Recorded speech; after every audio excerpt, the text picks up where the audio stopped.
Divorce কখনোই একটা নারীকে সুখ এনে দিতে পারে না। ডিভোর্সি নারী সুখের আশা করা মানেই অপরাধ। আসসালামু আলাইকুম, সবাই কেমন আছেন? রুহি লাইফস্টাইল চ্যানেলে সবাইকে স্বাগতম।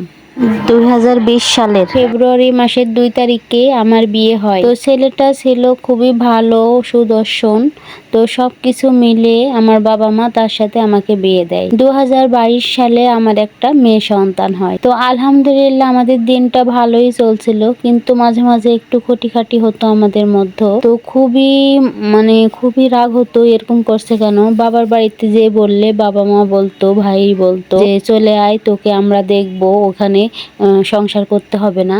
তো আমিও জেদের বসে একদিন কি করি, দুইজনে খুবই ঝগড়া শুরু হয়ে যায়। তখন আমি আমার মেয়েটাকে নিয়ে বাবার বাড়িতে চলে আসি। তো তার কিছুদিন পরেই আমার বাবা মারা যায়। তো আমার আম্মু বয়স্ক, তো বাড়িতে শুধু আমার আম্মু আর আমার ভাই ভাবি। তো আমার কাবিল নামার টাকাটাও কিন্তু আমার ভাইকে দিয়ে দিই, সে খেয়ে নেয়।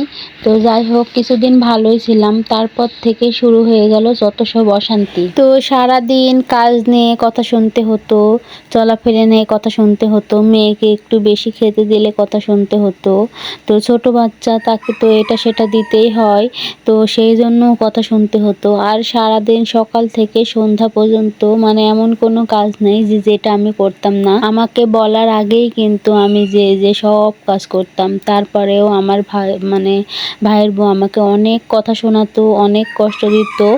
তো আমার ভাইকে এগুলা বললে আমার ভাই বলতো যে ওর কথায় কিছু মনে করিস না। তো আমার ভাই কিন্তু আমাকে এমনিতেই ভালোবাসতো, কিন্তু কি করবে, সেও নিরুপায়। তো তারপরেও কথা না শুনতে চাইলেও কি হবে, কানের কাছে যদি এসে যদি আজে বাজে কথা বলে, কষ্ট তো লাগবেই। আর বেশি কষ্ট লাগতো আমার মেয়েটাকে যদি একটু খেতে কি কোনো জিনিস দিলে একটু কেমনও করলে আমার খুব কষ্ট লাগতো। যে বাবার বাড়িতে আমার মেয়েটা ছিল একদম রাজকন্যার মতো, সেই মেয়েটার এখন কতটা কষ্টে দিন যাচ্ছে। আমার মেয়েটাকে আমি ইচ্ছা করলে কিন্তু ভালো কিছু খেতে দিতে পারছি না, একটু ভালো বাজারের জিনিস খেতে দিতে পারছি না। সব কিছুতেই আমাকে কথা শুনতে হচ্ছে। আর এদিকে তো আমি কাজের মানুষের মতো প্রতিনিয়ত কাজ করেই যাচ্ছি।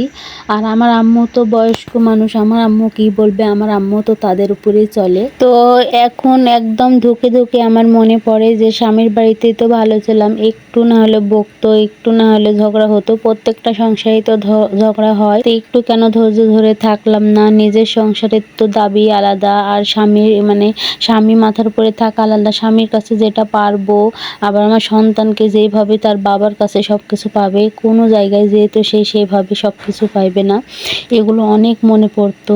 তো আমি অনেক চেষ্টা করছিলাম যে আমার হাজব্যান্ডের সাথে কথা বলে আবার সবকিছু মিউচুয়াল করে আমি সেখানে চলে যাব, কিন্তু এরই ফাঁকে আমার হাজব্যান্ড আরেকটা বিয়ে করে ফেলে। তারও দোষ নেই, তারও তো সংসারটা করতে হবে। তো আমার এত পরিমাণে তখন কষ্ট লাগে, আমি কোন দিকে যাব, কি করব, মেয়েটাকে নিয়ে ভেবে পাই না। তো খুব কষ্টে দিন যাচ্ছিল। এইভাবে করতে করতে কি করব, মেয়েটাকে নিয়ে যদি বাইরে চাকরি করতে যাই, সেখানেও কিন্তু ছোট মেয়ে দেখলে চাকরি দিবে না। তো কোন দিকে যাব, কিভাবে কি করব, নিরুপায় হয়ে গেছি একদম।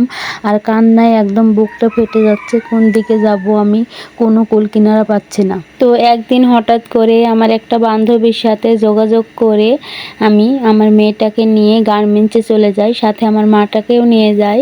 কারণ আমার আম্মু যদি আমার মেয়েটাকে দেখে, আমি কিন্তু কাজটা করতে পারবো। তো গার্মেন্টসের কাজটাও তো এত সহজ নয়, খুবই পরিশ্রমের কাজ। তারপরেও কি করব, তাও তো কথা শুনতে হবে না, নুন ভাত খেয়ে থাকবো, তাও তো ভাউজের কথা শুনতে হবে না খারাপ খারাপ, আর নিজের ইনকামে মেয়েটাকে মানুষ করতে পারবো। তো এই বলে এই আশায় আমি গার্মেন্টসের চাকরিটা নিয়েই নিই। তো এখন 2024 সালের শেষ দিকে, তো আমার যাই হোক দিনটা যাচ্ছে, কোনো মতো কেটেই যাচ্ছে। বাসা ভাড়া আর ঢাকা শহরের মতো এমন একটা জায়গায় মাকে নিয়ে সন্তানকে নিয়ে থাকা একটু কষ্ট হয়ে যাচ্ছে। তারপরে অনেকটা শান্তিতে আছি, কিন্তু স্বামীর বাড়ির শান্তিটা তো আর কখনোই পাবো না। তো আমার মতো যেন কোনো নারী এরকম ভুল না করে, ধৈর্য ধরে স্বামীর সংসারটা যেন করেই যায়, তাহলে জীবনে আর যাই হোক সুখে শান্তিতেই দিনটা পার করতে পারবে। আর প্রত্যেকটা সংসারেই তো খুঁটিনাটি হয়।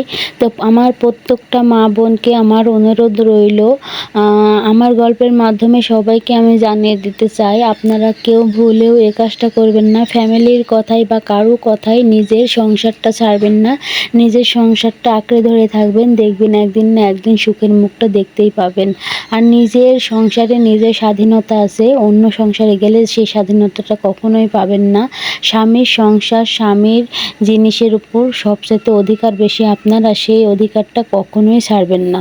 যাই হোক, এই গল্পটা কিন্তু আমার জীবন কাহিনী নাই, একটি ছোট আপুর জীবন কাহিনী। তো গল্পটা পড়তে পড়তে আমার চোখ বেয়ে একদম পানি ঝরে পড়ছিল। তো কি আর করার।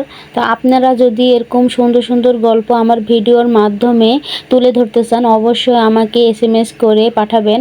আমি চেষ্টা করব আমার ভিডিওতে আপনাদের গল্পগুলো সুন্দরভাবে উপস্থাপন করতে এবং ফুটিয়ে তুলতে। তো আজকের মতো আল্লাহ হাফেজ সবাইকে। ভালো থাকবেন, সুস্থ থাকবেন এবং আমার চ্যানেলটিকে বেশি বেশি করে সাপোর্ট করবেন।